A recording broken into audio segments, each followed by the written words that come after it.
Olá, pessoal! Eu sou a Ivana, criadora e ilustradora do Dilemas da Ivana, e esse é o nosso podcast Áudios do Zap.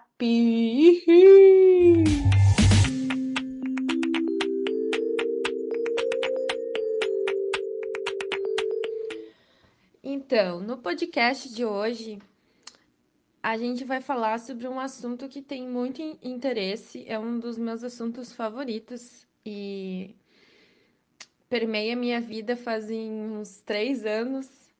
Eu estudei esse universo dos contos de fada, dos mitos e do sagrado feminino para minha monografia da pós-graduação, que eu analisei a minha personagem através dos arquétipos femininos e a jornada da heroína, que é coisas que eu vou falar no futuro aqui.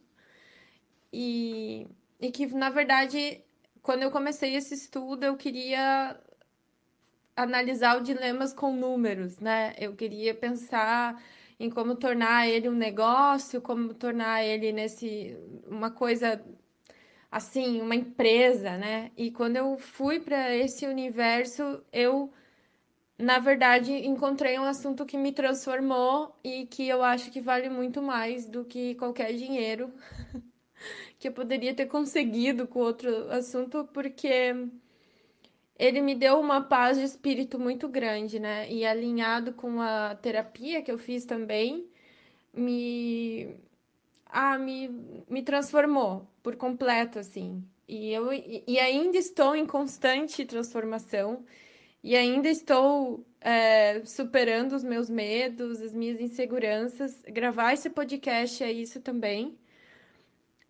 Ter coragem de colocar a voz no microfone e contar sobre uma coisa que você gosta muito e você estuda muito, então dá uma certa ansiedade, um nervosismo, assim, tem tanta coisa para falar que às vezes a gente até se perde, assim, sabe? Eu acho que vocês sabem o que eu tô querendo dizer. Quando vocês estão muito empolgados por uma coisa tão fascinante, um assunto pra gente que a gente se perde. E por isso eu resolvi gravar e iniciar uma série de podcasts fazendo introdução a esse universo do sagrado feminino, que eu não sei se vocês já viram, quem nunca viu, eu me sinto muito honrada em apresentar esse mundo subterrâneo para vocês, que é maravilhoso. E quem já conhece, que bom que está procurando mais conteúdo sobre isso. Com certeza aqui no Dilemas vocês vão encontrar, né, no nosso podcast cada vez mais conteúdo nessa pegada e tem muito disso nas minhas tirinhas também. Eu acho que isso reflete na minha vida por completo. Na minha vida pessoal, profissional, interna, assim, é, relacionamentos, amizades, tudo gira muito em torno disso. Eu consigo tirar muito aprendizado disso. Então, sejam bem-vindas. Eu estou bem feliz, meu coração enche de alegria por dividir esse conhecimento com vocês. Eu não tenho formação em psicologia, não tenho formação em, sei lá, outras em história. Então, são drops de conhecimento que das minhas pesquisas, eu consegui montar aqui um jeito para que quando vocês fossem ler esses textos e consumir esse tipo de conteúdo por aí, vocês conseguissem entender o que está falando. Porque o que acontece quando as pessoas chegam no sagrado feminino? Vira um papo meio hippie. As pessoas começam a falar de deusas e ancestrais, e terra, e natureza, e bar, e não sei o quê. E fica um papo meio de louco, assim, para quem não quem tá ouvindo de fora, parece que há códigos, entende? Cada coisa que é dita ali, existe um código por trás daquilo, e é esse meu objetivo com esse podcast hoje. É tipo uma bibliotequinha para vocês entenderem quando esse tipo de palavra aparece, vocês conseguirem, ah, tá, a Ivana disse que é isso. Ah, tá, agora eu entendi, ela tá falando sobre isso, entende? É um, é um jeito de vocês conseguirem consumir o conteúdo de uma maneira mais democrática, porque é um pouco da minha crítica, né? Porque quem começa a produzir esse conteúdo já está super internalizado com tudo isso, já conhece tudo, e quem chega de fora parece muito complicado para entrar. Então eu quero abrir essa porta para vocês e para vocês conseguirem consumir isso de maneira bem autodidata, sim, já aplicando automaticamente na vida de vocês, mas de uma maneira mais consciente. Ah, agora eu entendo o que elas estão querendo dizer. Não fica uma coisa maluca assim, sabe? Riponga. Não, é um pouco isso, mas é muito mais, né, do que classificar um assunto nisso ou aquilo. É muito mais legal que isso. E para facilitar a compreensão de todos esses conceitos, eu dividi esse podcast em duas partes. Então, essa primeira a gente faz o resgate histórico e a segunda parte a gente vai para a parte prática de tudo isso. Então, a gente faz a conexão dos dois, né? Vamos incorporar os novos conceitos e vamos começar a tentar aplicar isso na nossa vida de maneira bem simples, né? Nada. Vocês vão ver que é a coisa mais querida do mundo. Todas as dicas que eu vou dar para vocês.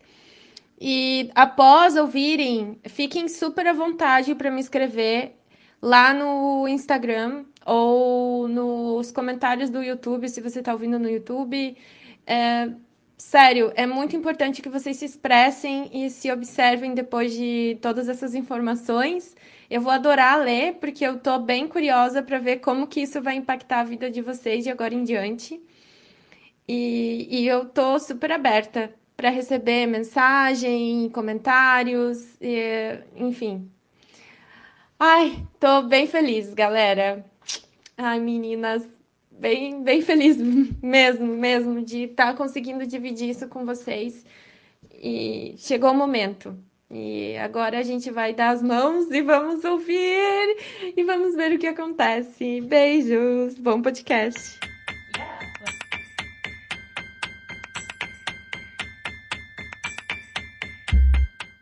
Introduzindo ao sagrado feminino. O que é o tal sagrado feminino? Eu fiz uma pesquisa no Google assim básica para ver o que era dito. E a explicação é muito simples, mas cai exatamente o que eu acabei de falar. Existem códigos ali que tranca esse total conhecimento. Então, eu vou tentar abrir um pouco. A gente vai falar de sagrado, a gente vai falar dos arquétipos das deusas hoje, assim, só passar por eles, explicação. Vai falar de patriarcado, matriarcado, arquétipo feminino e arquétipo masculino. Mas, Ivana, o que isso tem a ver com o sagrado? Vai ter tudo a ver com o sagrado, porque quando você entende isso, você consegue consumir, tá?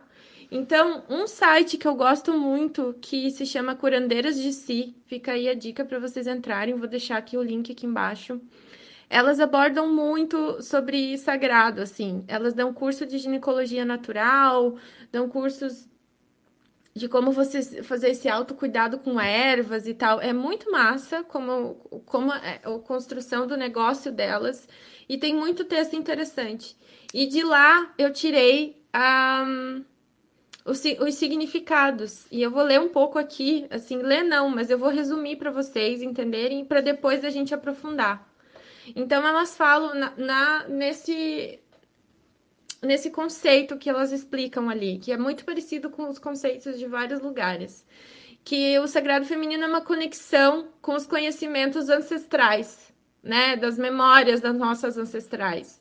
E as memórias uterinas, assim, imagina que o útero teve muito, aconteceu o nosso útero é uma memória muito antiga, se você pensar.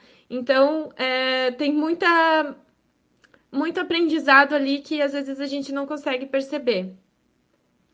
Então, que o sagrado volta e resgata esse conhecimento da nossa linhagem ancestral, da nossa família, das nossas avós, tataravós, bisavós e assim por diante. e ele vê o mundo como um todo, né? Ele diz que ele fala que é para estar conectado com a natureza, com os ciclos, com os animais, seres humanos, a sexualidade e é uma devoção à vida. E quando você vai para esse mundo da natureza, elas comentam muito sobre o que acontece uma cura individual da mulher, que é aquilo que eu citei que aconteceu comigo, e, e você aprende a usar os arquétipos das deusas a seu favor, que é uma coisa que eu vou explicar por aqui também. E aí você começa a sair só do individual e aprende a dividir no coletivo e com outras mulheres esses aprendizados que você está tendo na sua vida. E quando a gente consegue fazer essa cura, a gente leva isso para os nossos pais, filhos, netos, sociedade, natureza. A gente eleva isso, reverbera em todos os. Exatamente como eu falei aqui, reverbera em todas as nossos ciclos sociais e naquilo que a gente faz e aquilo que a gente trabalha, é impressionante assim a mudança que ocorre. E quando essas mulheres, há muito grupo, né, roda de mulheres, roda do sagrado feminino, eu não sei se vocês já ouviram falar disso, mas são mulheres que se reúnem para trocar conhecimento. Elas também fazem um resgate do passado, né, de cura das ancestrais. Então é muito essa coisa das ervas, por isso que eu citei a ginecologia natural, que é um desses caminhos. E ajuda com isso, quando você resgata o que essas ancestrais faziam de legal, você reestabelece a conexão com essa grande mãe, que é a natureza. E a gente expande isso até as próximas gerações. Então a gente volta atrás, a gente faz as pazes com o passado, implementa no presente e ajuda as gerações futuras, assim. É super transformador. E o verdadeiro sagrado é uma coisa muito legal que elas falam nesse resumo, é que o verdadeiro sagrado é compartilhado, como a mãe terra, né? Como a natureza. A natureza tá aí para todo mundo. Então o sagrado ele realmente só faz sentido quando você compartilha isso. E é engraçado eu ler isso porque é exatamente isso que eu tô fazendo nesse momento. Eu consumi todo esse conteúdo e agora eu vou passar adiante para ver se eu transformo a vida de vocês também. Então, isso é um resumo do que é um sagrado quando você abre o Google. Agora vamos desmiuçar e quebrar esses códigos que existem aqui dentro.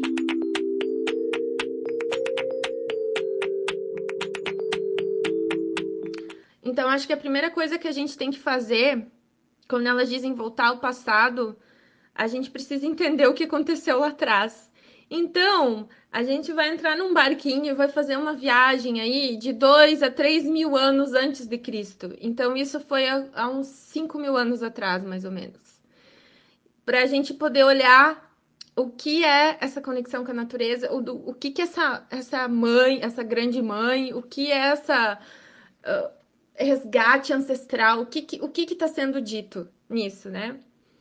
Então, quando você volta 5 anos, 5 mil anos, 5 mil anos atrás, você vê que existia o culto à deusa mãe, que era antes de ter Deus, as pessoas eram muito ligadas à natureza.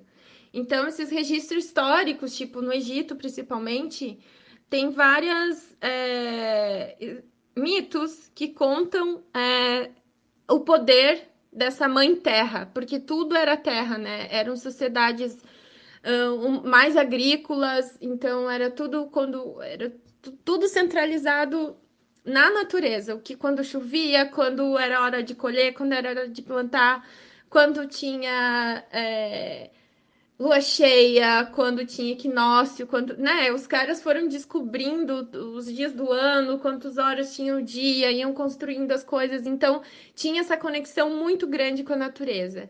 E essa grande mãe, ela teve, assim, inúmeros nomes, gente. Ela tinha muita cultura que eram, tipo, devotas delas. E os nomes, assim, tem uns aqui que eu anotei, que é Inanna, Isis, né? A Isis do Egito, lembra? A Ishtar.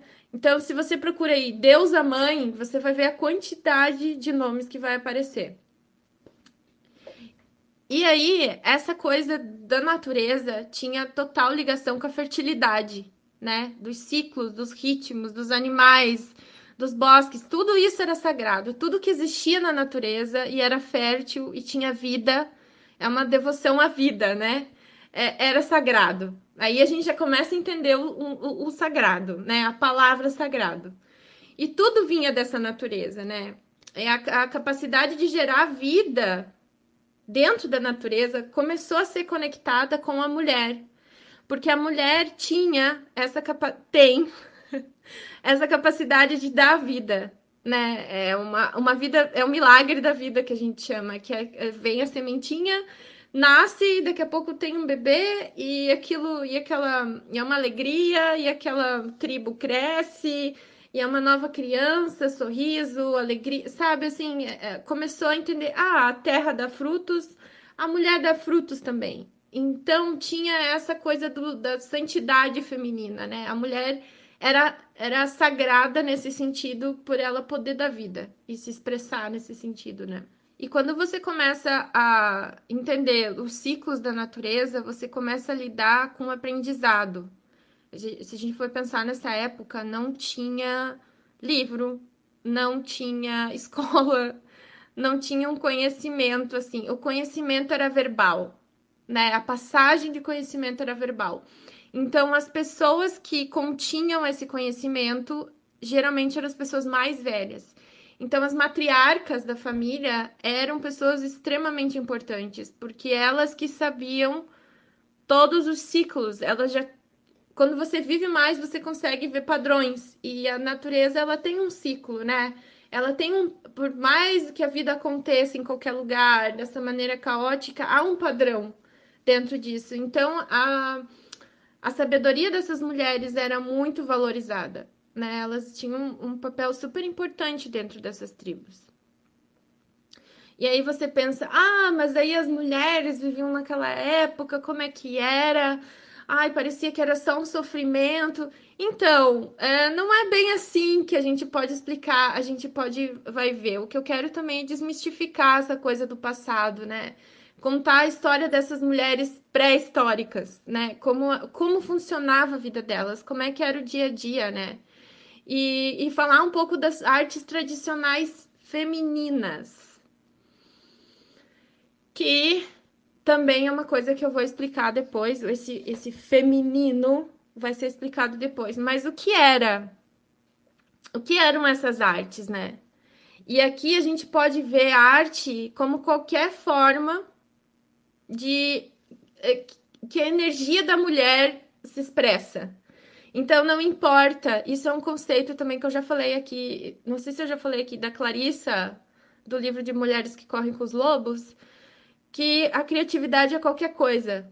É varrer um chão, é limpar a casa, é programar uma coisa, um site, ser CEO de uma empresa, tudo aquilo que você põe energia e você gosta é criativo, não é só pintura, aquelas artes assim tidas como criativas, sabe? Não, tudo é criativo. Então, aqui a gente vai trabalhar com o conceito de que criatividade e arte é tudo. Tudo onde tem uma expressão.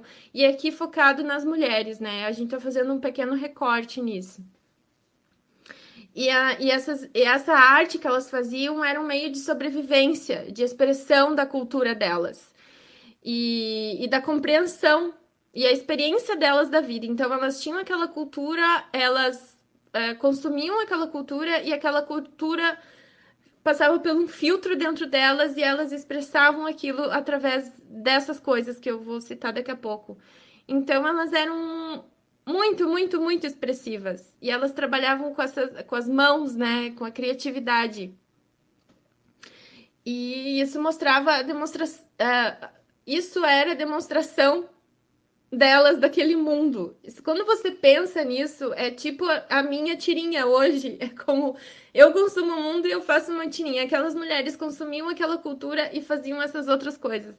Então, isso é muito assim, uou, peraí, isso já é um blow mind, assim, tipo, pera, então tá, peraí, mano, eu estou entendendo o que você tá querendo dizer. É exatamente isso que eu tô querendo dizer. Então, eu vou citar um pouco o que eram essas artes femininas. As mulheres, na verdade, elas eram responsáveis em prover o alimento. Enquanto os homens faziam a caça, elas ficavam em casa e elas faziam outro tipo de coisa que era muito difícil, que era plantar, ou cultivar, fazer a parte agrícola. Elas cuidavam das lavouras, elas cultivavam a terra e cozinhavam, né? Então aí a gente começa a ver a parte da culinária. Então a gente tá plantando aqui, a gente vai colher e a gente vai cozinhar para toda essa tribo, que é uma baita responsabilidade, né? Se você for pensar. E elas também tinham que se programar e faziam a parte de estocagem para o inverno, né? Então tinha que ter esse planejamento para quando esfriasse, ia ser difícil fazer a caça, ia ser difícil fazer o plantio, então elas tinham que ter tudo isso armazenado já para ninguém passar fome ali dentro. Isso também levava, como elas faziam essa parte de plantação, elas também, isso levava um conhecimento das plantas, medicinal, né? Então ali elas tiravam também, sabe, a velhinha que sabe usar as ervas, então vem daí, gente. É a cura e o bem-estar através dessas ervas. Então, elas iam testando isso. Ah, isso deu certo, isso deu certo. Então você imagina essa mulher testando e vendo quando que funciona, como que dava certo e passando isso para a próxima geração, né? Você imagina uma fazendo parte da outra e a outra virando a parteira. Você começa a analisar a conexão de aprendizado e, e trabalho que era passado de uma geração para outra dentro de uma tribo dessa. Então, como elas cuidavam dessa parte de planta e tinha essa questão do inverno, automaticamente a gente cai no vestuário. Então, quando vinham os animais da caça, elas pegavam as peles e transformavam isso em roupa, transformavam isso em alguma peça decorativa ou algum objeto importante para aquela tribo. Então, isso era transformado em coisas também. Aí a gente começa a ver já a expressão da arte mais visível, assim, que a gente acha que é só decoração, mas cozinhar também é uma arte. Mas a gente vê a parte da decoração, né? Como isso era importante dentro dessas tribos, né? Como expressão cultural. Também tinha colchões, cestos, instrumentos. E aí, quando você começa a ver essa expressão cultural, você cai na parte do belo, né? Então, isso quer dizer, isso é minha tribo, é assim que a gente se vê, e isso traz beleza. Beleza traz, chama atenção. E através desses objetos de decoração, vestuário, eles faziam a troca de mercadorias. Então, tudo isso que elas produziam também gerava uma troca para a tribo. Não era uma coisa passiva, não era assim, ah, eu estou trancada aqui dentro de casa. Não, elas estavam o tempo todo se expressando através desses objetos. E além, quando você pensa que todo mundo estava dentro dessa tribo, você começa a ver a questão da comunidade. Então, a relação entre essas mulheres, né? As estruturas que elas criavam, né? Estrutura de apoio, de ajuda, de cuidado entre uma das outras, do filho de uma, de filho da outra. Eu acho que rolava essa coisa de amamentação cruzada também, que era uma coisa, imagina, naquela época, com certeza as mulheres também não conseguiam amamentar. Então, alguma outra amamentava por essa. Imagina toda essa troca que acontecia dentro dessa pequena comunidade. Por isso, tudo que elas faziam era de extrema importância. Quando a gente olha para trás e reconhece esses avanços que tinham de expressão criativa e cultural, a gente entende que não foi só sofrimento, dor, luta, né, por direitos. A gente vê que nessa época existia essa mulher livre para expressão. Claro que isso se encaixa em infinitas estruturas de tribos e enfim, existiam as nórdicas, existia no México, existia em todos os lugares. Então, existiam infinitos tipos de funcionamento de uma estrutura de uma sociedade. Mas aqui a gente vê que essas mulheres trocavam. E quando eu morei no México, eu via as mulheres indígenas fazendo essas mercadorias belíssimas, indo para a cidade do México vender. Então é a mesma coisa. A diferença é que hoje essas coisas não são tão valorizadas, porque às vezes a gente não considera arte, né? Então, tudo que está ligado com o artesanato vinha dessa expressão feminina. Eu acho que é muito legal a gente olhar para trás e honrar, já começando a internalizar isso e honrar toda essa expressão que existia.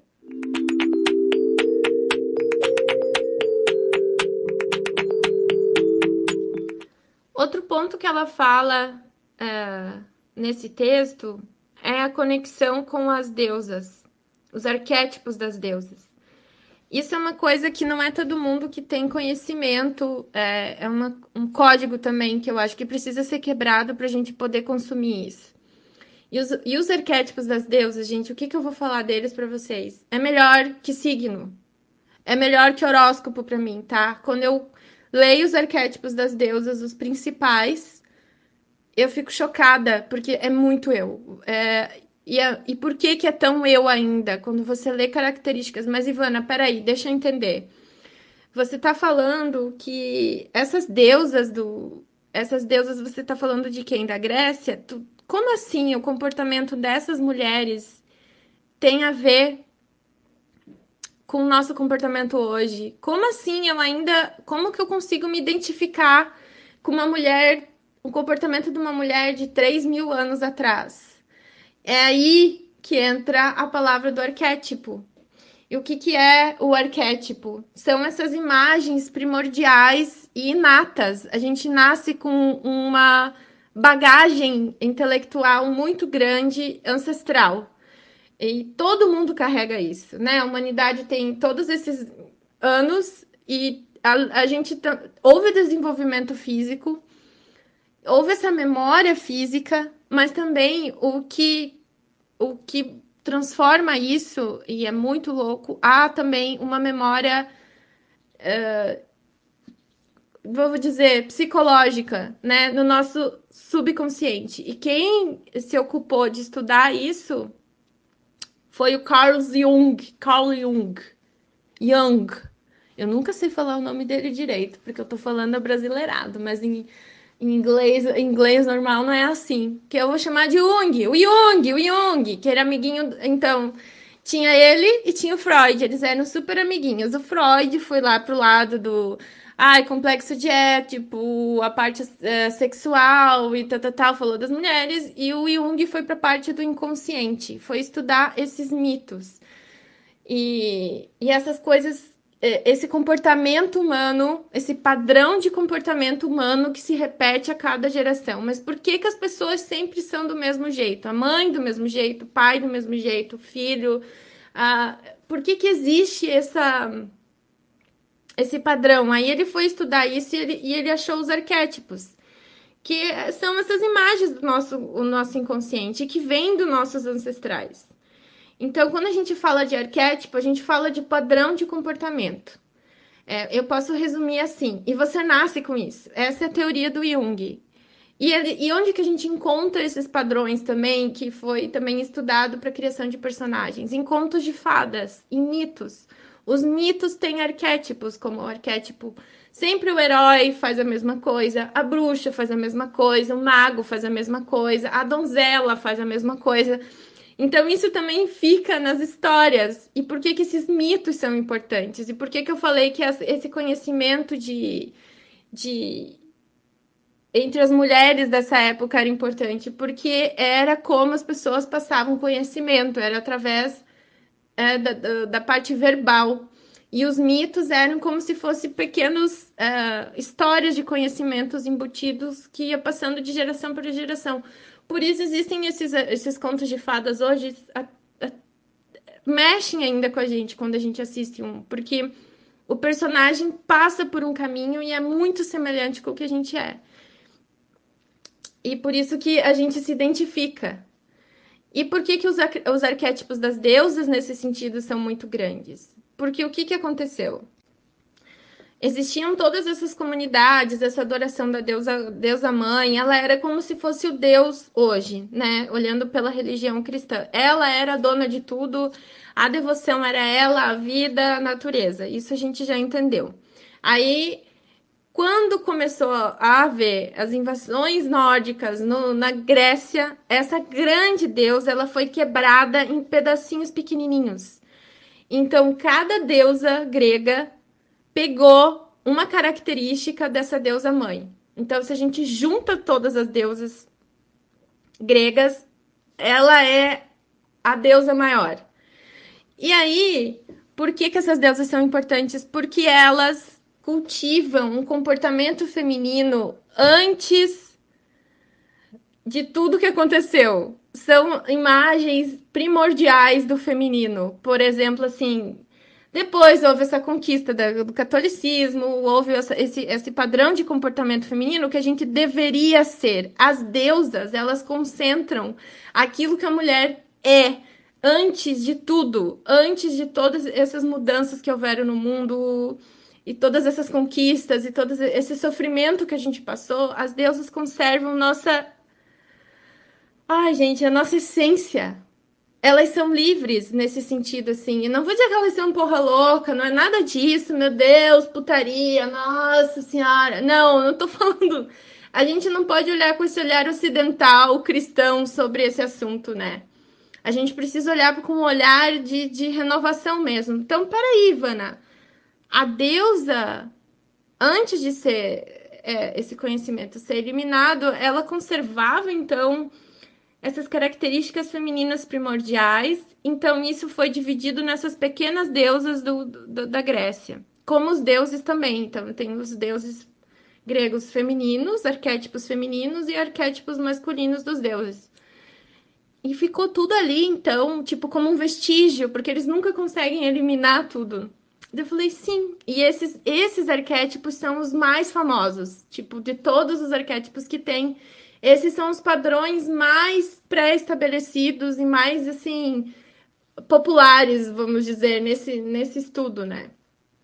E é muito legal ler. É muito rico, porque você, claro, você vê aqueles mitos, aquelas coisas, mas quando você começa a se aprofundar, você pensa, nossa, e quando você traz a deusa para a modernidade, é muito legal. É muito legal ver como a gente ainda tem essa essência que o que a Clarissa fala, dessa essência que é a mulher selvagem, que é a mulher que corre com os lobos, né?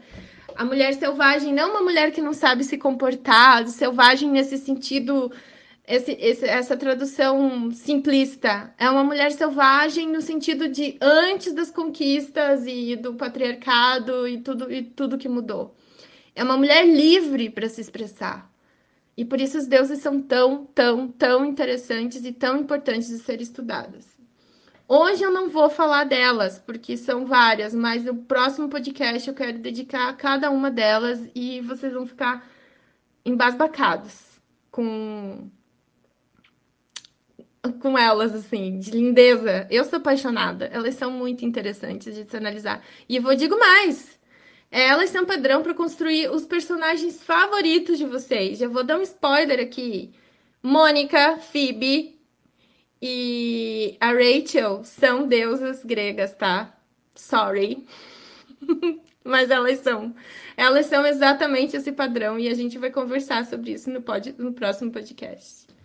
Nossa, Ivana, mas eu fiquei muito curiosa para ver essas coisas da deusa. O que você me indica para eu ir estudando já? Então, tem um livro muito legal, e aí vai começar o papo hippie, tá? Que se chama Deusa Interior. Sabe aquela brincadeira? Ai, ela é minha deusa interior. Então, é bem essa vibe, assim. Esse livro é muito legal, é um livro até fácil de ler. É de um casal. Eu acho que é um casal ou são irmãos? Ai, não sei, mas é muito interessante. É um homem e uma mulher que escreveu. E ali eles descrevem. Tem muito livro que descrevem esses arquétipos das deusas, sabe? Tipo, infinitos os livros, mas eu tô indicando esse especificamente porque ele é bem. Porque foi o que eu tive acesso e me falaram que esse é um dos melhores. E aí no final tem um teste para você saber qual é a sua deusa. E qual que ela é a predominante na sua vida, porque a gente veste um arquétipo principal. É muito louco isso. A gente é um desses arquétipos, uma delas.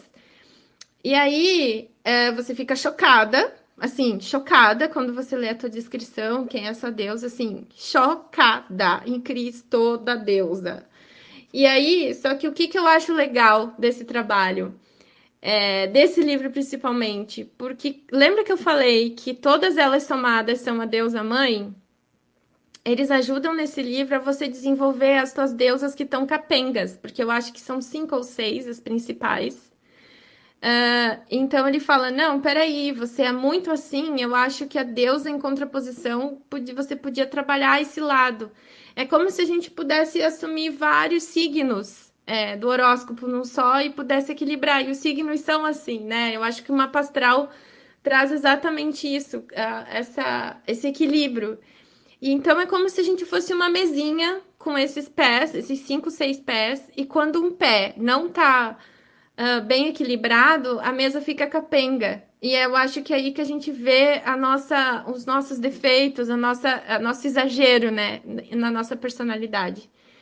E, e quando eu fiz esse teste, eu vi que, nossa, tinha uma deusa lá que eu era zero, ela. Zero, assim. E eu pensei, cara, realmente, eu não me identificava com nada, mas tem a parte dela positiva, que também é um conceito que eu vou explicar para frente, a parte positiva e negativa de cada um desses arquétipos. É, eu via que me fazia mal. E aí, depois, eu acho que hoje, se eu fizesse esse teste de novo, eu daria outra deusa. Eu acho que eu seria outra, porque muita coisa. Passou 3, 4 anos. Eu acho que os 30 anos trazem muito mais calma, assim. Então, eu acho que eu quero fazer esse teste de novo para descobrir. Eu vou deixar o link do livro aqui embaixo para vocês fazerem, tá? E vocês começarem a pesquisar sobre isso.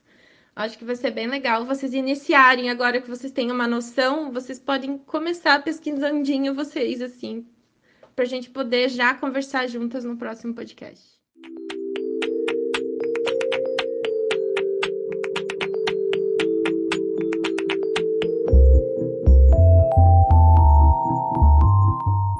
Continuando o papo do arquétipo, para a gente entender também o sagrado, a gente precisa entender o significado do sagrado do feminino. É essencial, porque não está ligado ao gênero, está ligado a um comportamento também inato que carregamos dentro da gente. Ou seja, tanto o homem quanto a mulher têm os dois lados dentro de si.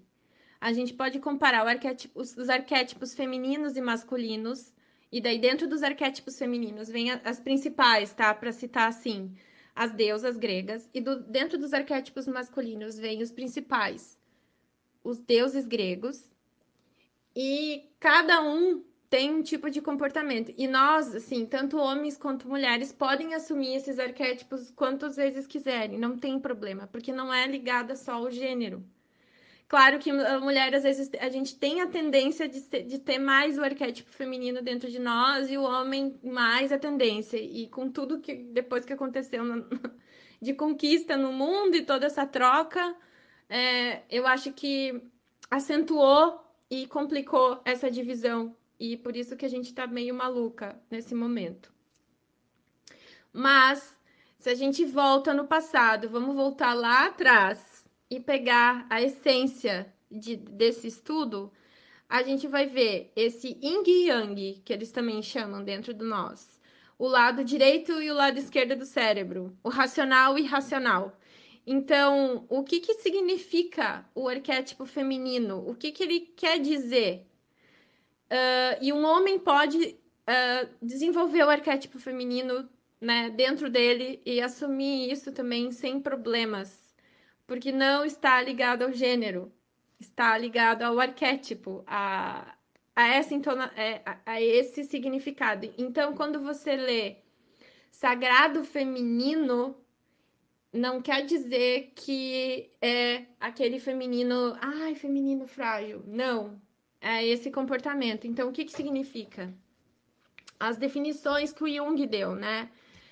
O arquétipo feminino, ele é maternal, ele é intuitivo, então a gente vai sair do mundo das ideias e do mundo da, da análise e da resposta correta, e a gente vai entrar para nossa cabeça na intuição, nos nossos sentimentos. O arquétipo feminino é sobre a parte, principalmente a nossa parte interna, né? Os nossos sentimentos, a nosso espiritual, a criatividade, porque se você vê que a natureza dá vida, ela cria, ela é criativa, ela tem criatividade. Então, essa expressão de, da nossa, do nossa, da nossa, ai, como é que eu posso dizer? É criatividade, né, gente? Vocês entenderam? Não vou conseguir resumir tudo isso. É sentimental, porque a gente falou de sentimentos, é fértil e é espirituoso. Isso tudo a gente analisando a parte positiva do arquétipo. Mas o Jung falou assim: ah, mas ele dividiu a nossa psique, que ele chama, em 5 partes. E uma dessas partes é a sombra. É tudo aquilo que a gente não consegue resolver na nossa vida. Imagina assim, sabe aquela porta da tua cabeça que tem tudo aqueles medos, tuas maiores frustrações, as tuas angústias, tudo aquilo que tu não consegue processar, a gente guarda lá. Então é o lado da sombra. E aí que é engraçado, porque o arquétipo ele tem a luz, que é essa parte positiva dele, e ele tem a sombra, que é a parte negativa. Então, o feminino também tem a sombra. O feminino também tem um lado negativo. Ai, mas não é para ser tipo só luz, amor e carinho, paz. Não, não, não. Quando você olha para a natureza, você vê esse potencial de criação dela, mas o que que você vê também? Na parte negativa da natureza que assusta, a morte, porque a capacidade de destruição que ela tem, a capacidade de, né, quando tem aqueles furacões e quando vem tsunami, varre tudo, essa coisa destrutiva, né? E quando a gente olha também para o feminino, tem muita parte oculta. Eu gosto de falar disso porque a mulher ela é toda oculta. O clitóris é oculto, a parte de dar vida é muito oculta, a medicina não consegue quebrar isso, o segredo acho que a parte essencial, assim, da vida, a ciência não consegue achar um meio de criar a vida sem precisar disso. É oculto, é um código. O útero é uma coisa muito oculta. A vagina, ela é uma coisa oculta, ela é tudo pra dentro. Então, tu vai vendo também que na parte física da mulher, e analisando aí essa parte do gênero, recortando um pouquinho pro gênero, você vê que tudo é oculto, tudo é escondido na mulher. É tudo, assim, é escondidinho as coisas. E na parte masculina, é tudo externo. Então, assim, quando a gente vai falar de arquétipo, eu vou explicar isso melhor na próxima vez. A luz do arquétipo feminino é, ai, criatividade, sentimento, sabe? Maternal, você poder cuidar de todas as coisas, você dá a vida, mas a parte negativa também é super destruidora, né? E a gente sabe, porque mulher, quando a gente fica. Quando a gente quer destruir uma coisa, a gente também consegue, quando a gente tá nesse arquétipo, né? A gente é super destruidora. Então, é interessante ver. Quando a gente estudar as deusas, vocês vão ver elas duas na luz e na sombra. É incrível. E já dou um spoiler também, que é no arquétipo da sombra que eles constroem os vilões das histórias. Então é super legal ler isso. Mas, Ivana, você falou super do feminino e do masculino. O masculino é o oposto. O masculino, ele traz aquela coisa do foco, do rei, né? Da ordem, da organização, do planejamento, da conquista, do pensamento racional, da construção. É tudo. Aqui é quase é uma coisa, um concreto, né? Você pode olhar assim, o masculino é o concreto e o feminino é a natureza. São opostos, mas a gente tem esses dois dentro da gente. Então, quando você vê um masculino também na sombra, ele é bem destruidor, porque ali não há vida, ele é árido, ele é quase que um deserto sem nada cresce ali. é tudo na organização, tudo quase que burocrático, etapas organizado, nada pode sair do lugar. E organização demais, ele impede a criatividade. Então, ou ele quer conquistar, ele acha que o oposto precisa ser conquistado, não tem diversidade no masculino na sombra, não existe diversidade. É uma coisa só, é um Deus só, é uma coisa, sabe? Mas o masculino na luz, ele é essa parte em que ajuda a gente a organizar todas essas ideias. Então não adianta a gente ser criativo se a gente não tem organização. As duas coisas precisam estar juntas dentro da nossa cabeça. E aqui eu vou defender muito a união desses dois. Nem para lá, nem para cá. Eu quero muito que a gente possa criar e a gente consiga pôr no mundo isso. Mais para frente também vou falar sobre essa conexão de essa vontade de pôr no mundo as coisas. E aí, quando a gente vai fazer o recorte para o feminino, as mulheres, como algumas. A gente tem essa parte do arquétipo masculino, às vezes, nesse sentido, menos, a gente não consegue pôr no mundo, a gente não consegue ter coragem de falar, de se expressar, a gente tem vergonha. Então, o arquétipo o masculino ajuda a gente nessa parte exterior. Então, o feminino é interior e o masculino exterior, assim, se a gente analisa, sabe? É uma coisa de dentro para fora, mas a gente precisa dos dois. Mas, Ivana, você também ainda, naquela definição que você leu sobre o sagrado, falava muito também de resgatar essas coisas ancestrais e tudo isso. E tudo isso que as pessoas faziam. Para onde foi, se essa deusa era tão grande, tudo era tão grande, para onde foi todo esse conhecimento do feminino? Desse arquétipo feminino expressivo e livre, selvagem, onde foi parar? Então, como eu falei ali, houve as invasões, começou a ter invasões e começou a ter outros tipos de religião, de religiões, e uma começou a matar a outra. Então, quando eles chegam num lugar onde tinha uma religião que era politeísta, eles substituem pela monoteísta. A gente super estudou isso na escola, quantas e quantas e quantas vezes. Lá no México a gente pôde ver muito isso, né? Que eles tinham vários e vários deuses e chegou lá a invasão espanhola e falou assim: acabou a palhaçada.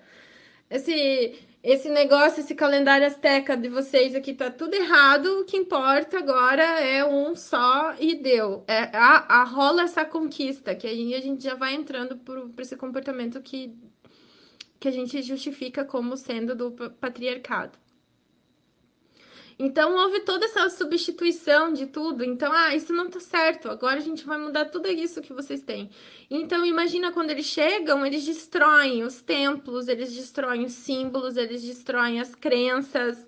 Tudo foi substituído pelo novo governo, né? E no caso foi teve essa teve o envolvimento da Igreja Católica muito nisso, que foi a grande religião que hoje é uma das mais populares do mundo e que substituiu tudo isso. E aí esses símbolos, as coisas ficaram foram sendo sobreterradas. Esse conhecimento e as pessoas que continham e detinham esse conhecimento foram sendo exterminadas também. Tudo foi sendo exterminado de pouquinho em pouquinho. É, claro que sim, foi um processo demorado, porque imagina assim, você imagina hoje alguém chegar e falar assim, gente, não é mais Jesus Cristo, não. É outro Deus aqui. Quem ouviu o meu podcast dos ETs, que é a chegada dos ETs daqui 10 anos. Então, gente, essa religião aí de vocês é mais ou menos isso, mas é meio que essa aqui é a nova ordem. Então, what? As pessoas ainda continuavam fazendo escondidas esses cultos a deusa mãe. Ficou esses resquícios disso. Outro livro que eu indico que fala muito desses ciclos e fala muito do ciclo sagrado da menstruação e é uma história baseada na parte do estudo histórico da época, mais a criatividade da história é a Tenda Vermelha, The Red Tent. Tem no Netflix a série, mas eu não gostei particularmente. Ficou bonita, mas eu achei que várias partes incríveis da história não foram contadas. mas aparece elas fazendo a devoção a essas deusas, escondendo essas deusas e ainda fazendo culto à terra. E aí tem teorias que falam assim, que como tinha esses resquícios, quem ficou com a carga da deusa mãe hoje foi a Virgem Maria. Pois é, gente, a Virgem Maria veio como esse aspecto do feminino forte. E muita gente defende a semelhança das coisas, porque tem uma escultura que tem a Isis com o filhinho dela no colo, e depois eles fizeram uma pintura da Virgem Maria com Jesus no colo, igualzinho. E então, esses foram os resquícios do feminino na cultura ocidental hoje. Então, para mim, por isso que eu tenho muita adoração à Virgem de Guadalupe ou à Virgem Maria. Eu gosto muito desse aspecto do feminino na religião católica. Eu acho que também tem um documentário no Netflix sobre isso, que é o feminino na religião. Eu acho que tem, eu estudei isso, e eles contam as histórias de várias santas e mulheres que ficaram como resquício disso. E é muito interessante, assim, ver esse poder, né, de... Sendo que, claro, se você interpreta os contos da Bíblia, né, de um jeito, de um outro jeito que não foi o que foi interpretado, que essa é a minha crítica, eu, na minha opinião, não era exatamente aquilo que eles falam que é, mas você vê que Jesus tinha muito do feminino nele, né? O que ele dizia, a origem, exatamente a origem do que ele fala, era muito sobre amor, sobre cuidado. Então, esses conceitos de feminino e masculino, eles se repetem em várias religiões. E por isso que Jung começou a estudar e ver esses padrões, né? Porque você começa a ver, não, peraí, tá todo mundo falando a mesma coisa, só que de um jeito diferente, contando mitos, passando essa informação adiante, só que contando de um jeito diferente. E demora para assumir. Quando vem essa conquista, são anos e anos. E por isso que eles fizeram as cruzadas também. Porque falou, galera, a gente precisa acabar com isso daí. E aí vem a Inquisição. Aí as mulheres que mexiam com as ervas, tinha esse conhecimento, a parteira, tudo, eram tidas como bruxas, porque elas tinham a cura. E isso não era visto, é visto com olhos de pagão. Porque tudo que é do feminino e vem ligado com essa deusa mãe na cultura cristã dessa época é visto como pagão, como paganismo, como herege, porque não está ligado ao Jesus, a Deus e ao novo Deus que eles estabeleceram. Então fica uma coisa meio, tá. E aí, esse conhecimento feminino sobre o corpo, sobre os ciclos, até sobre o ciclo menstrual, é totalmente apagado. Porque antes o ciclo menstrual era uma coisa sagrada, porque era quando a mulher ficava fértil e quando ela virava mulher, é a quebra da mulher da infância para o período fértil, né? E isso em algumas religiões e algumas crenças era assim: ah, você guarda o sangue na barriga porque você vai receber uma criança. E esse sangue da barriga não é ruim. Imagina, é um sangue que dá uma vida. E depois você espelha esse sangue e as pessoas veem esse sangue como sujo. E ele é maravilhoso. Então tem até estudos sobre células tronco do sangue menstrual. Porque como que um sangue que dá origem a uma criança é visto como uma coisa suja, como um nojo? Não, é um sangue de alta qualidade, a melhor qualidade que você poderia ter do sangue, porque, né? É, é, meu Deus! Então, assim, e depois, quando essa cultura, então as mulheres sentavam na terra. Como não tinha. Gente, vamos pensar. E é isso que fala na tenda vermelha do livro que eu falei. Quando elas ficavam menstruadas, elas iam para essa tenda, elas se recolhiam e elas ficavam sangrando ali em cima da palha, no chão. Então esse sangue voltava para a terra e formava um ciclo. E da terra é, germinava as coisas e voltava e as pessoas consumiam aquilo e ela consumia. O sangue vinha, fazia um ciclo dentro do ciclo da mulher. Além do ciclo da mulher, está super ligado com a lua. E a conexão da mulher com a lua era muito grande, né? Porque o feminino, ele é diverso, ele é redondo, né? O corpo feminino é redondo, a gente é toda redonda, o útero é redondo, esse, esse cálice, né? Onde recebe isso que eles chamam de santo grau, na verdade, ter interpretações de ser o útero, né? A origem da vida. Então, tudo isso era muito sagrado, né? Essa esfera. E, e aí as mulheres começaram a ver essa conexão com a lua. E o feminino, como aquilo que eu falei, ele é oculto, né? Tem o deus sol e tem a deusa da lua. As mulheres, o feminino é ligado à lua e o masculino ligado ao sol. O sol é externo, é luz, é assim, a mulher vem pro oculto, pra noite, para as águas, né? Para essa conexão com o obscuro, com o interno, com o código da vida, né? Então é muito bonito, é honrar a lua. E quando as mulheres fazem essa coisa do sagrado, há muito essa coisa de plantar o seu ciclo, plantar a sua lua, né? Que hoje a gente usa o copinho, algumas mulheres usam o copinho e devolvem isso para uma plantinha. E repetem, e esse é um resgate do sagrado também. Então você volta para aquilo e as pessoas, ai que nanja, colocar sangue nas plantas. Cara, se você olha com olhos de pagão, um olho de cultura ocidental, um olho de higienização, você vai achar tudo pagão, tudo errado, né? E não, é um resgate. E se isso te faz bem e faz o teu ciclo ter um sentido, por que não? E tudo isso vem é resgate dessa, desses resquícios da mãe.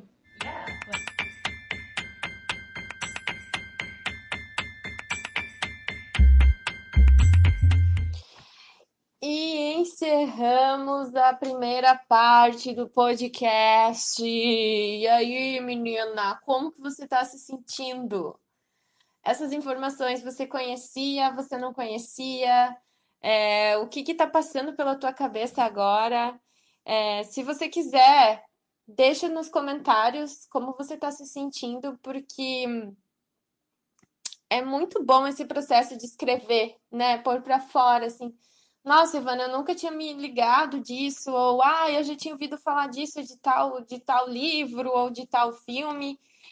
E você lê o teu comentário é legal também, né? Para você pôr no mundo isso, assim, escrito mesmo, um manifestinho seu é bacana também, não só para você comentar nas minhas coisas, mas para você ler o que você está sentindo, assim, é massa também. É um processo terapêutico, né? A gente só vê o que a gente só entende o que a gente está sentindo quando a gente põe para fora e está contando para alguém, né? As coisas parecem, aí a gente vê o que era pequeno e parece grande, o que era grande na nossa cabeça e na hora de escrever fica pequenininho, então sinta-se à vontade para escrever ou para mim no direct. Eu estou bem curiosa. E pode ser, se você chegou aqui, não esquece de avaliar esse podcast, se você já segue ele, se você dá um joinha no YouTube, se você está ouvindo ele no Libsyn, no Spotify, e se você quiser mandar isso para uma amiga também, que acha que vai ter interesse nesse estudo, também pode ser muito legal. E aí vocês podem conversar juntas e buscar referências juntas. E eu tô muito feliz por ter tido coragem de ter ligado esse microfone aqui e ter falado para vocês. É, para mim muda tudo, assim. Esse podcast de verdade mexe comigo do fundo do meu coração, assim, porque não vou mentir, dá insegurança de você vir falar todos esses fatos históricos e psicológicos. Eu não sei quem tá ouvindo, o que vai achar, entende? Imagina você fazendo isso, falando coisas que você gosta no microfone. É complicado, mas por isso que eu tô me sentindo bem vitoriosa e bem satisfeita com o resultado que eu consegui alcançar. Tô de parabéns também. É bom a gente reconhecer isso, né? Quando a gente supera um medo e supera com louvor. Para mim, eu tô bem satisfeita. E na segunda parte, né, gente, eu vou falar um pouco do lado prático de tudo isso. Então, não deixe de acompanhar. Siga a gente nas redes sociais, que eu vou avisar tudo lá quando o episódio sair. Ou você pode ir no nosso canal do YouTube e assinalar o sininho lá quando tem vídeo novo, porque assim o Libsyn sobe automaticamente no YouTube, bem rapidinho, no Spotify e nos outros, no iTunes, que ele demora um pouco mais. Porque é o mundo do podcast, né? Ele tem um tempo diferente, então até ele distribuir para todas essas redes demora um pouquinho. Mas no YouTube sai em primeira mão, sempre. Tá bom? E era isso. Ai, ai, ai. Um beijo para vocês. Boa semana. E me conta, me conta, me conta, me conta. Me diz o que você tá achando. Ah, beijo, tchau.